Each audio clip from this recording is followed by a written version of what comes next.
Évangile de Jésus-Christ, selon saint Matthieu. Alors paraît Jésus. Il était venu de Galilée jusqu'au Jourdain, auprès de Jean, pour être baptisé par lui. Jean voulait l'en empêcher et disait « C'est moi qui ai besoin d'être baptisé par toi, et c'est toi qui viens à moi ?» Mais Jésus lui répondit « Laisse faire pour le moment, car il convient que nous accomplissions ainsi toute justice. » Alors Jean le laisse faire. Dès que Jésus fut baptisé, il remonta de l'eau, et voici que les cieux s'ouvrirent. Il vit l'Esprit de Dieu descendre comme une colombe et venir sur lui. Et des cieux, une voix disait « Celui-ci est mon Fils bien-aimé, en qui je trouve ma joie. » Le baptême de Jésus est sa première manifestation publique. Ce sera le premier dévoilement aux yeux de tous de ce qu'il est réellement. La scène est très courte, mais chaque mot, chaque image compte. Je commence par les images. Il y en a 3.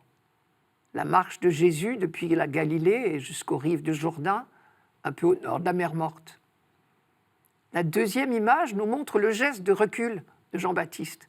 C'est moi qui ai besoin d'être baptisé par toi. Et le dialogue s'instaure entre les deux hommes. Et Jean finit par s'incliner devant l'insistance du nouveau venu. Alors on voit Jésus descendre dans le Jourdain pour y être baptisé. Puis c'est la dernière scène grandiose. Les cieux s'ouvrent, une colombe vient se poser sur le nouveau baptisé. Pour commencer, lorsque les cieux s'ouvrent, on comprend que la grande attente d'Israël est enfin comblée. Cette grande attente, Isaïe l'exprimait ainsi.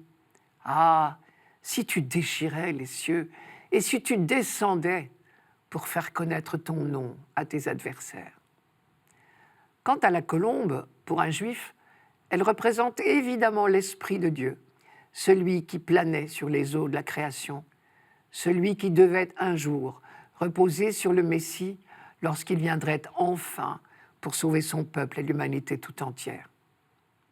Quant aux paroles, il y en a 3 également.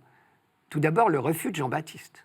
« C'est moi qui ai besoin de me faire baptiser par toi, et c'est toi qui viens à moi. » Il semble bien que Jean-Baptiste, lui, ait tout de suite compris qui était Jésus. Il reconnaît en lui celui dont il a dit « Moi, je vous baptise dans l'eau pour vous amener à la conversion.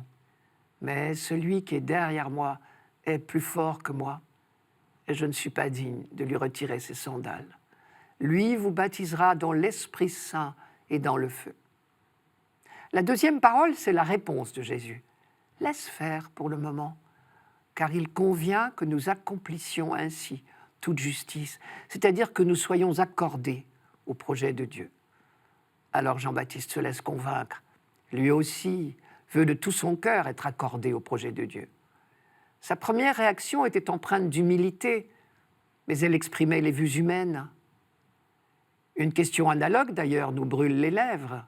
Pourquoi donc Jésus a-t-il choisi de demander le baptême de Jean-Baptiste ?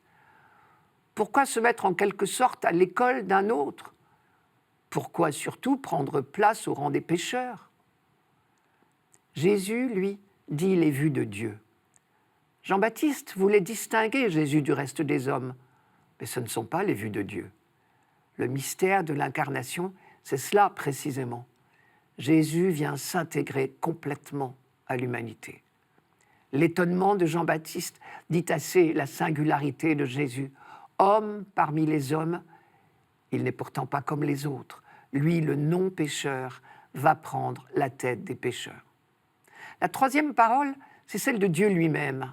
« Celui-ci est mon Fils bien-aimé, en qui je trouve ma joie. » Pour percevoir la richesse de cette phrase, apparemment si simple, il faut la décomposer. L'expression « celui-ci est mon Fils » désigne aussitôt Jésus comme le Messie roi que la majorité des Juifs attendaient en Israël. Car le titre de Fils de Dieu était appliqué à chaque roi le jour de son sacre.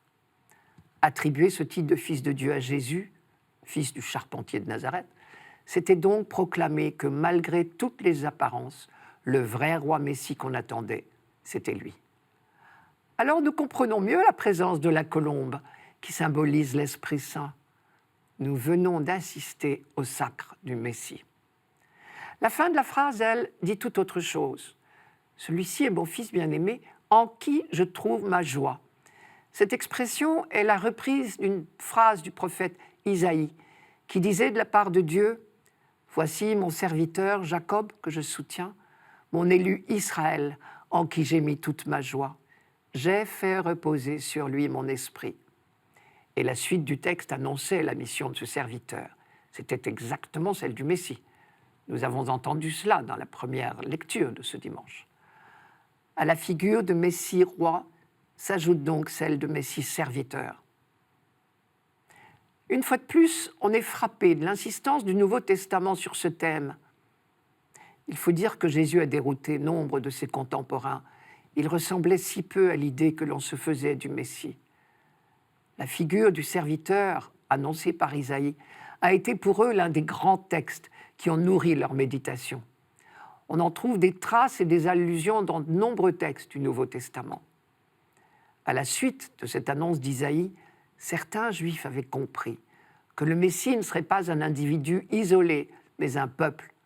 Voilà pourquoi Jésus ne craint pas de prendre place dans la file de ses frères juifs qui s'approchent de Jean-Baptiste pour demander le baptême. Serviteur annoncé par Isaïe, Jésus n'est pas un Messie solitaire. Déjà là, dès le début de sa vie publique, il se veut solidaire. Par notre baptême à notre tour, nous sommes intégrés au corps du Christ qui est en train de se construire.